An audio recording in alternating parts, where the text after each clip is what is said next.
Hello mga pangga, kamusta kayong lahat? Ayan, welcome na welcome po kayo dito sa ating Pangasinan. Ayan, ito yung pag-uusapan natin mga palangga.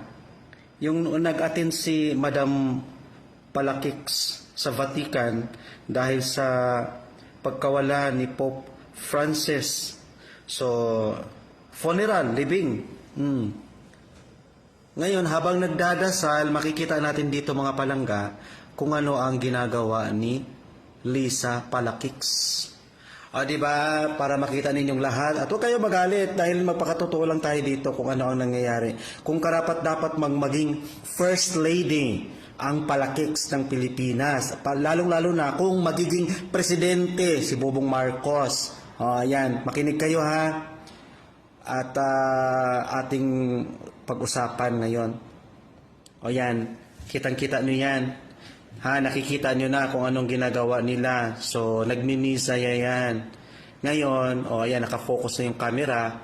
Makikita natin kung nasaan si Bong Marcos, si Ngingawem, kasama si Lisa Tanas, si Palakix. O nandoon, o. Palaging yuko ng yuko, nakaupo lang sila samantala nakatayo ang mga ibang leaders. O tingnan ninyo, yung mga nakaupo, o tingnan mo, nakaupo lang sila mga palangga, yung iba dyan. Pero yung iba, nag-aantay talaga na pag sinabi, okay, remain seated and remain silent, o ganun. Makikita natin na mananahimik o ganun. Ngayon, ito na mga palanggi, mga Palakix, mga palaka. Makinig kayo mga palaka, ito na. O, nasaan si Lisa Tans? O, natutulog ang lola nyo. Ngayon, habang natutulog ang lola nyo, pag ganun-ganun ang lola nyo, dahil kulang na, may kulang, wala ng power. Nakulangan sa power ang lola nyo. O, ngayon, o, tingnan nyo, o, pinalakihan pa natin. Pinalakihan natin mga palangga. O, ayan, laki. Pinalakihan natin mga palangga. O, ayan, o. Diba, o. Ang mukha ng lola nyo. Ano na nangyari dyan? Ganyan ba? Ganyan ba, mga palangga? Mga wakwak? Lalo-lalo na ang mga bangag? Ganyan ba dapat?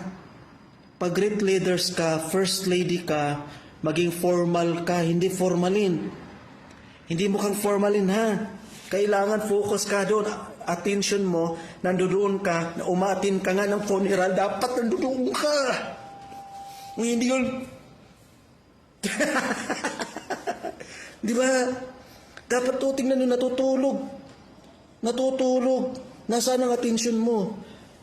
Ikaw yung first lady, dapat hindi ka ganyan. Dapat ikaw ay ganap na first lady. Every now and then. Ganyan ba ang nag-a-attend ng patay?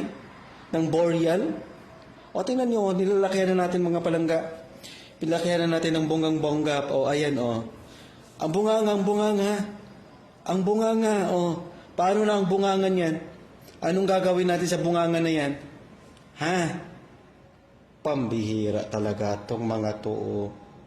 Naka-attend ka na nga gamit ang pera ng taong bayan, ng pamasahe, lahat-lahat na, pero nakikita nyo, tingnan nyo yung bunganga, o, tingnan nyo ang mukha, na ganun ang... Kasi kailangan pigilan yan dahil ang bibig niyan may ano yan may laway yan Pag tumutulo yung laway, sayang yun. Sayang ang laway pag matutulo-tulo ang laway doon mga langga. Yan na, naglalaway na nga, Yan. Ay, Diyos ko. Wala yung attention yan. Kapag nag-attend ka, dapat soli ka. Yung may parang may pagka-solemn yung, siyempre gano'n naman talaga pag mga kamatayan, di ba? Hindi yung natutulog ka, tingnan mo, Focus natin mga palangga ng bonggang-bongga. Ayan. Tapos ang isa kay nakangiwi man ng babaday. Nakangiwi man ng baba niya. Tanawa. Ayan. Nag-smile, ay! Nag-smile man lola nyo. Nako naman. Tingnan ninyo mga langga. Naka-smile lola nyo. Ay. Nakatingin si BBM. Tinigtingnan niya pero nakakahiya yung mga langga. O tingnan niyo, natutulog, ginaantok. Kulang sa tulog. Kulang sa power. Ayun, naka-smile na siya. Kunwari. Oh, di ba?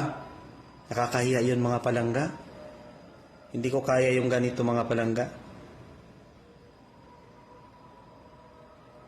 O natutulog talaga siya. Oh my goodness. O si President Trump nakatingin sa kanila niya, no? Pero hindi sila pinapansin. Talaga sila pinapansin mga palangga dahil alam ni President Donald Trump kung ano ang nangyayari sa Pilipinas.